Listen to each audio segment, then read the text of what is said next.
The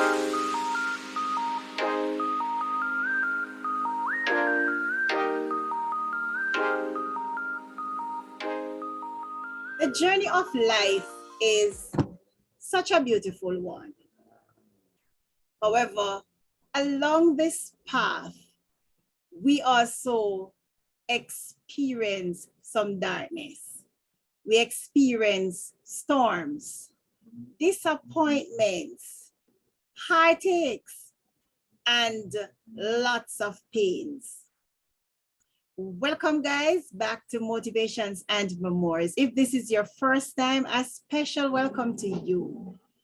My guest today, as we continue under the theme, my life, my purpose, his praise.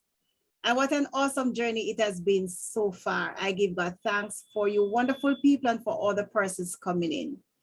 So my guest today is Lady Alicia Anderson. She's the director for Life to Rebirth. And this is her brainchild project, I will call it that was birthed through her own pains, her own struggles, her own disappointments. And she will tell you, what her journey has been.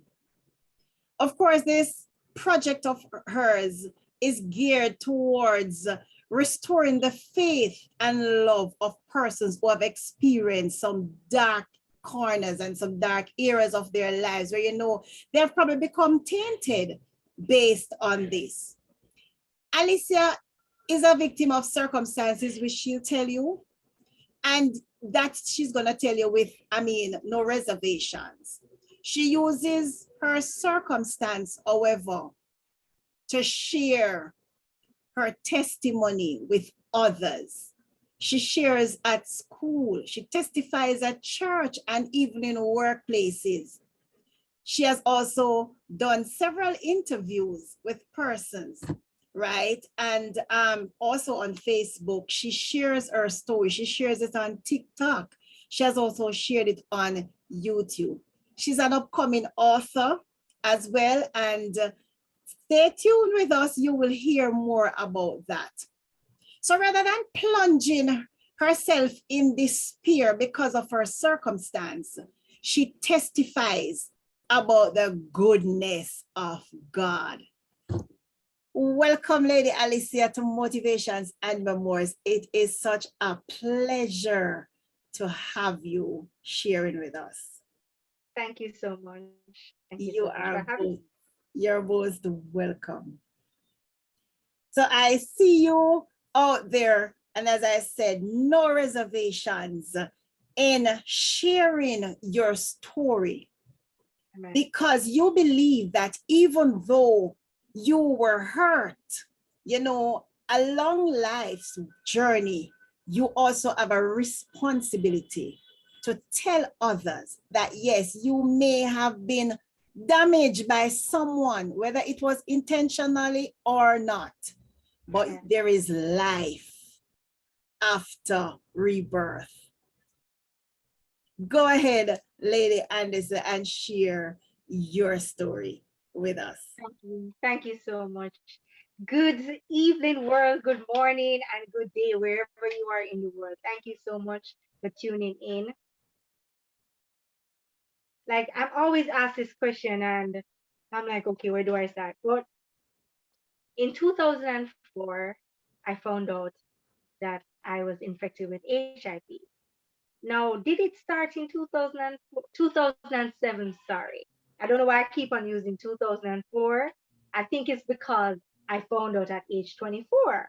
Okay. So I'm getting the date with about 2007. At age 24, that's when I found out that I had HIV. Did it start there? I don't think so.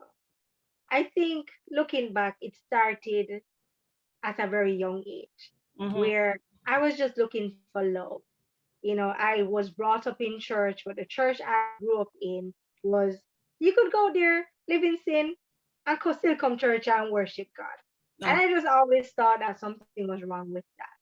So I would leave church and then we would go to soca, carnival, having fun, and then we go to church Sunday. So growing up, I got molested several times. I ended Wow. up getting raped in my teenage years. And because of that, Jamaican people would say I became promiscuous. Mm-hmm. But I was just really looking for love in the wrong places. So at age 24, by that time, I'm used to drinking like five, six different liquors mixed up together. I'm used to smoking a 20 pack in less than half an hour. And I'm having Wow. unprotected sex.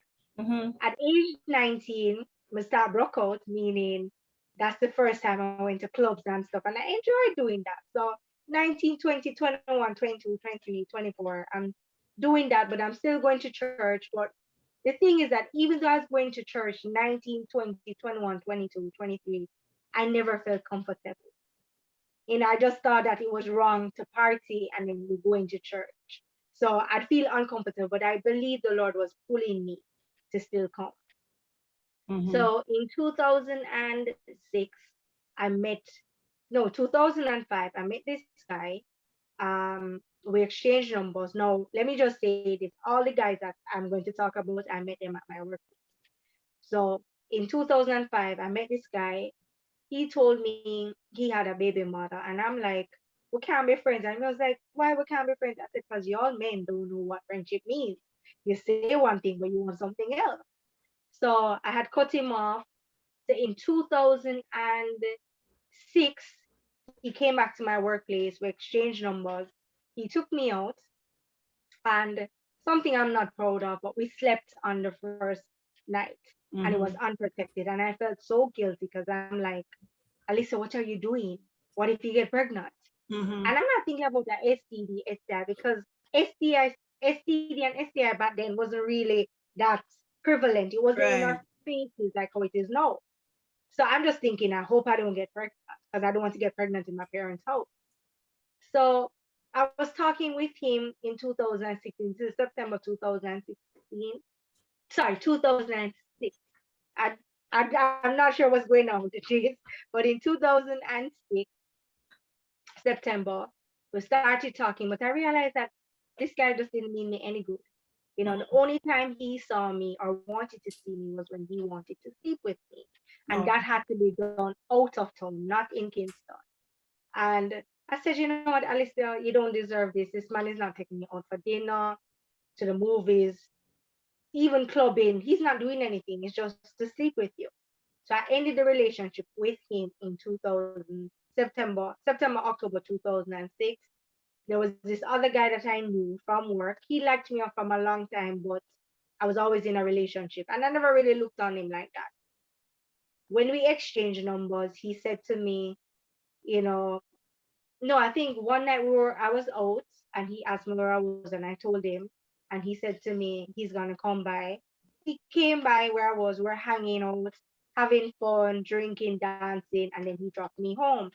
So we continued the conversation and he explained to me that he has a baby mother, but she's going to go overseas and he doesn't really get the butterfly in the stomach anymore for her. So I said, okay. And even when he said that, a part of me was like, Alyssa, what are you doing? This is not you. You've always said you don't want to be a man's second best. What are you doing here? But I ended up there. We slept together a couple times. So the September guy, which I'm gonna label them guy number one, guy number two, and guy number three. Guy number one is coming back into the picture. So what he's doing, he is trying to mess with my emotions to get me vulnerable for him to move back in. And it always worked. But back then I wasn't picking up that's what he's doing. Mm-hmm. And he one day looked on me when we are on our way into the country and he said, Alicia, you can't run your life like that. I said, what you mean? He's like, you can't jump from one relationship to the other. And I'm like, what is he talking about? It's not like I'm with him. I'm with this guy. So as I said, I was in church, but not as in church as how I am now. So between September, October, November, December is the first guy, the second guy left the first guy, the second guy were together, but the first guy is moving back in. So I remember one day I felt a hardening where my groin area is. And I remember going to my sister and she says, it could be an ingrown here. I didn't know that at the time what I was feeling is what they call a wax and kernel, which is a hardening where your groin area and it's very painful. And I remember between September to December, I remember that there were times when these men would have sex with me. And it was always, we call it in Jamaica, either hardcore sex or rough sex, or they call it, it's a hard, I would just say hardcore or daggering. That's what we call it here. And I literally felt like the inside of me was coming on the outside. That's how hard they were doing. And I remember the January I went to Genesis when we used to have Genesis in Jamaica, the gospel concert. I went and I remember that night I left there and I went to the second guy's house. Now, backtracking, God is very strategic in how he does stuff because from the 2006 August, God was allowing ministry persons to be in my mix, gospel artists to be in my mix. So by this time, January, when Genesis is going on, I was friends with a particular gospel artist. Up to date, he just emailed me yesterday too. Um, he said to me, Alicia, stop playing with God. And I said, I'm not playing with God. He says, when God ready for use you, you're going to be so mighty and stuff. And I was like, I'm not playing with God. It's just like, it's a struggle. God wants me, the devil wants me. I'm between, and they're pulling me both ways. So it's like I'm confused. One minute I want the things of God, the next minute I want to just live life. And he told me that these two guys did not want me. They were just using me. They didn't want me. And I think I broke it up with them and then I went back. Yeah, I did go back. And the last time I slept with the second guy, I said to him, I have no condoms because I had already told him that the first guy was coming back and he wasn't using condom. And he said, Alicia, I have to start using condoms because, I'm going home to my baby mother on weekends and stuff. So I said, okay. So the night when I slept with him, he didn't have any condoms. I didn't have any either. And he said to me, I'm just going to pull out of you because that's what these men did. There was no condom. We never used protection. And they just said that they would pull out because they knew my concern of getting pregnant. Mm-hmm. So um, he said, Alicia, I'm too tired. I'm just going to pull out. I said, okay. That was the last time I slept with him. The first guy, I had stopped sleeping with him.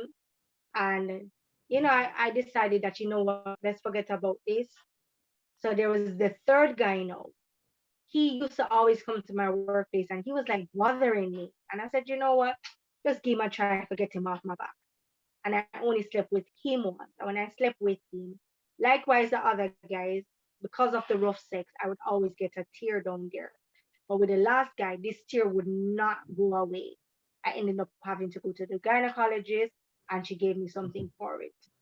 So by the time I ended it with everybody, I decided, Alicia, this was a risky business. You need to get yourself sorted out because this is not you.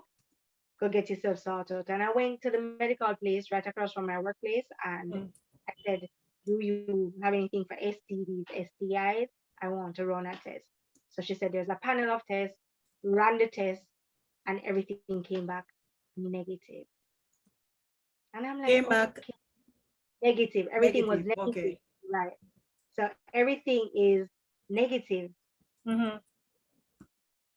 Right. And with that, I was happy and I was like, okay, good. I'm fine. Mm-hmm. Just don't go back there, Sir Ali. You're good. So I remember my sister called me and I was telling her of the experience, right? And let me tell you something. She said, Alicia, thank God that you're okay because you can't look on somebody for, look on them with your naked eyes and see that they have anything. And I said, okay. And she said, well, next time just protect yourself. Then I was at work, my coworker was saying, Ali, read this. And I was like, I can't read this. I'm very emotional, very sensitive to certain things. It's not that I have anything against persons who are living with it, but it was a Carl Stone and Rosie Stone story. The book is called No Stones Unturned. And she was featured in the Observer, and I'm Observer and Gleaner, and I'm like, oh no, I can't read this. not knowing that the Lord was strategically preparing me for what was to come. Mm-hmm. Because the end of April, I had to do a life insurance test. And I wasn't worried because me done test match and me good. The home girl is Right. good. But when I did the test in the April, he called me. Guy number one called me. And when he called me, he said to me, "Where are you?" So I told him, he says, "Why are you there?" So I explained that my godfather is into insurance. And he said that they have to change the policy, they have to do a medical. So I'm like, okay, no problem. He said, "So what does it consist of?" So I told him, he said, "So why you have to do that one?" I said, "Because it's a part of the requirement." And he asked me again. And I'm not thinking, why is this man asking me this? So I said to him, but I said, "You know that I'm okay because I went and I did my test in March and I'm good." Focus about the whole medical thing because when I went to the doctor said, asked me if I had any underlying. I said to her that diabetes from a teenager, sinus, and a lot of joint pain. She said, whatever it is, they'll pick it up. So I'm like, I hope it's not cancer. So I forgot about the whole blood work and everything, but I kept on seeing missed calls on my phone. When I checked it out, I thought it was my godfather. So I'm saying, why is he calling me from the office phone? Why not from cell to cell? So May 20th to be exact is when I got the phone call. I was told that I need to come in. I said, "Is it serious?" She said she can't discuss that over the phone. I said, "Okay." So I called guy number one and I said, "Why would they call you?" He said, "What and what you do?" So I told him. He said, "That's what you have." I said, "What?" He says, "That's what you have." So I said, "But if I have it, you have it." Him saying, "No, nothing, we just got it and done." I'm like, you know what? Come off of my phone. I met up with a friend of mine. He had a cousin that worked in the insurance place. So we called her. She said that the reason why they would call you is because they're not going to give you the insurance. I was like, God, is what could have caused this? No. Mm-hmm. So when I went in May 21st, I got the shock of my life. When I went into that office, normally I would ask, "Can I close the door?" The doctor told me to close the door. And she asked me to step out for a moment, then come back in and to close the door. She said, "Have a seat." She said, "Alicia, your diabetes is out of control." So in my mind, me I say, "Tell me something that I don't know, please." When she said the HIV, I said, "What?" Like my eyes were so clouded, tears were flowing. I couldn't understand. And I said, "Doc, I'm confused." I said, "I took a test March. It's negative." So she explained to me that there's something called a window period. And Right. when they tested me in March, I didn't have enough antibodies to show that I had it. So when they tested me in April, I would have gotten back the results in end of April, but May, it looked like the Lord was just trying to prepare me. So when I got it, I literally, she asked me for all of the persons that I slept with. I give her from early as a childhood till now. And she said, they would call them to let them know, you know, I thought it was up to me. I owed them that much to call them and tell them. So she said, it could be a lab error, so you can retest. So I'm like, I'm praying, fasting, stop eating, hoping that this thing is just a lab error. When I reached back to work, in fact, before I reached to work, I felt like committing suicide. I felt like running Oh. across the road to let somebody hit me. I didn't care who was going to go to prison. Me just know say I'm ending my life today. I went back to work, texted him, and I said, "This is guy number one." I said, "It is what it is." He said, "Good luck to you, girl." So I said, what is that supposed to mean? He said, I said, "But if I have it, you have it, you need to go get tested." He said, "I'm not, we're just like dead and done." So I called him and thank God I'm not the same person I was back then because I had lighted him up with some not so good words. Mm-hmm. So I called the second guy and I told him, he said, "Alicia, I can't believe the one thing I say I'm not going to die for. That's what I'm going to die of. And if he find out that he has it, he's going to send somebody to kill me." And the third guy, I wasn't in any connection with him at the time because he was stressing me out till he began to stalk me. So when I finally saw him, I told him, he said to me, "Alicia, sorry to hear that. I hope you're on your meds and I hope you're taking care of yourself. So that, guys, that is how I found out that I was HIV positive. It is ironic that you did mention the window period for persons Right, who, because this is what a lot of persons do. So you go and you have unprotected sex, and then you run and you get right, tested. But the right, results that you're receiving is not for the immediate. So it would be in the last mm, 3 months, it would be prior to that. But a lot of persons, and that was why you thought you were safe, because you had gotten tested and right, the test came back negative, right, right? Because all the antibodies were not yet, at that place where they could give an accurate result. right, right. Mhm. Guys, the first guy came to my workplace in the night, and that's when things started running through my mind. I'm like, okay, that's why this, that's why that.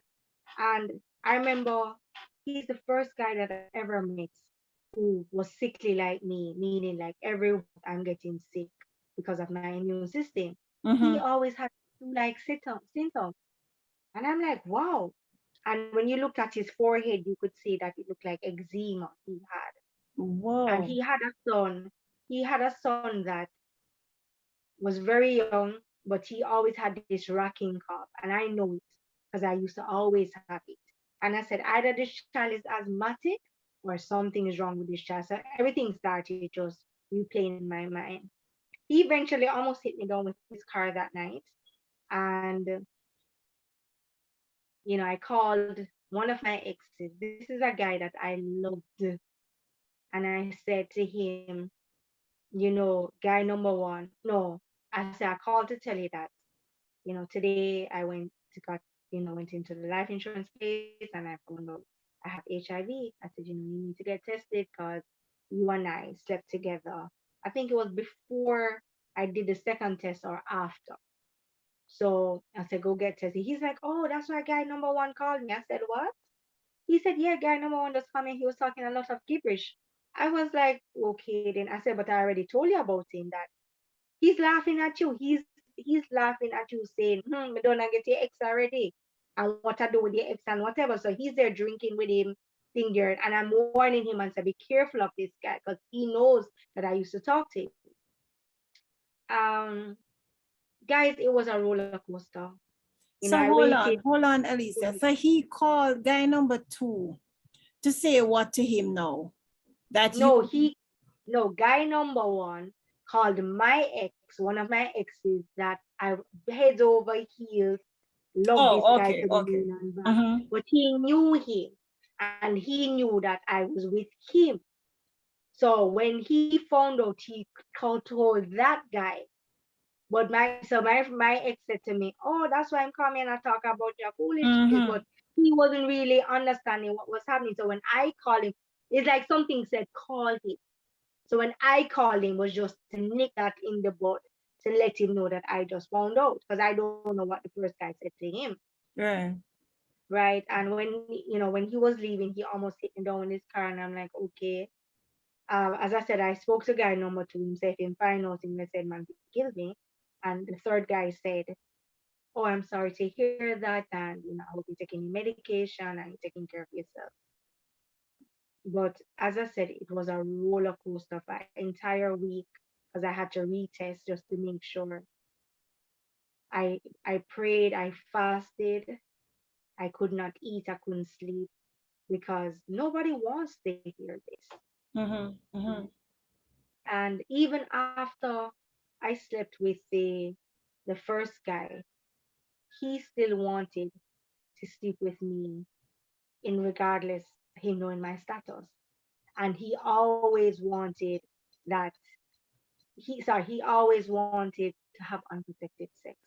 And I could never understand. He knew that I was with somebody else when I was with the second guy, and he never wanted to use condom. And one day I said, "Why don't you use condom?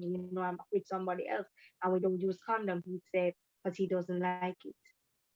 And he would say, "Okay, we're gonna have to use it." And then when I would link up back with him, he's not using it. But recalling the day when he said to me that I can't be in and out of a relationship like that. He had told me that he have a sister in that found out that she have AIDS and she mad at war 21. That started to come back to me and I'm like, why was he telling me this? Sounds You as if know, he was telling you indirectly yes, that, I this believe so. was what was happening. Yes, I believe so. And one of the things that hurted me the most is that all of the guys that I've been with, my life is an open book. I've never hid anything from anybody. So to know that I went through all of what I went through in my past, and then for you to knowing that you have this, you didn't give me the free will to say that in spite of I will still love you, I still want to be with you. You did this, and I'm in return thinking that I would have done the same thing to because no, I've been hurt, and there's a saying that says hurting people hurt people. I would have done the same thing, but when I think about it could be his wife, his baby mother, I said, no, Alice, you don't have it in you to do that. I thought about killing him, Hmm. poisoning him, all the things, the emotions and everything. And I said, you know what? I said, God, the only thing that I want to know is who did it and for them to come and apologize because I would forgive them, right? Because I've been in relationships after, and I've given the men the choice to choose if they want to stay or if they want to go, right? I don't want it to be said that somebody found out that I have it, and then you go to my partner and you tell them, you should hear it from the horse's mouth, you should hear it from me, right? So, and I sat and I thought about a lot of stuff, and I'm saying I could understand guy number two's reaction, because you're upset. But guy number one, you kind of throw me off, and guy number three is now deceased. Guy number two, he put me through hell, meaning I kept on trying to keep in touch with him just to make sure he's okay. And for 5 years, he never spoke to me. He never said anything till eventually I got through to him and he said he just wanted me to pay for what I would have caused, but he's okay. Guy number one, he kept on calling me. Then one morning he called me like 2 o'clock in the morning and he said, Alicia, um, it's true that you're sick. I said, what are you talking about? It's true that you have that in there. I said, what are you talking about? I said, are you talking about HIV? Him say, yeah. I said, yeah. Him say, all the time, I never believe, I said, what? This is like 2, 3 years. We mean you didn't believe. He said, me think a joke you did a make. Him said, but I can't understand because my baby mother, she did a medical and she's okay. So if she okay, that means okay. I said, not necessarily. No. So I said, come, let us do a test. Him say, him soon do a test, and whatever. In all honesty, I don't know which one out of the three Right. gave it to me. 15 years later, I don't know which one. So you are now I mean, living with this for Hmm. 15 years, still not sure who gave it to you. No, Um, However, one other thing about, because you did mention that you were molested, you were also raped. And right, as a result, yes, studies prove that children who have been molested or raped sexually, they usually turn out to be promiscuous because mhm, they're searching. What they're looking for is really love, to find right, a place of belonging. And right, so lots of persons, lots of females, it happens to male as well. Lots of right, them know go after. One study says that a, a female could have more than 50, sexual partners because each partner they're searching for. I mean, you're trying to find something that is missing, and so you're right, going after. So it's like, and I want persons to understand that it is almost like an illness where you can't help yourself. Right. A lot of times we look down on persons in society because of the lifestyle that they live, but we Right. fail to understand that there are underlying issues, right? So for somebody Right. who had that experience, yes, unless interventions were done where you had gone through counseling and all of that, where you could understand, but usually, yeah, that is what happens, moving from Right. one sexual partner to the other, just to find some sort of, as I say, belonging. And it's like you're trying to gratify yourself, and it's not happening here. You didn't find it there, and so you move on. Right. Right. Guys, you're gonna have to come back next week as we continue with this intriguing testimony. A life who didn't ask to be violated, but she was violated more than once. And as a result, it pushed her, down a dark path, a path that, resulted in her becoming, having many sexual partners to the point where she was infected and up to date. Is still not sure. Based on her testimony, you would, viewers, make your own calculation and say, says that one, I have made mine. But she still will not point fingers to say, oh, it is that one or it was that one. It cannot be something easy. But when we come back, she's going to tell us now how she was able to pick up herself, after getting this devastating news. Must have been traumatized and victimized by everybody. The closest persons to you, who probably persons that she thought she could trust. So guys, remember, share this video with somebody, leave a comment, and if you have not yet subscribed to Motivations and Memoirs, remember to do so now. And you have to subscribe and hit the notification bell so that you will hear, you get the click on your phone and know when part 2 comes out. Thank you so much. See you next week. Walk good.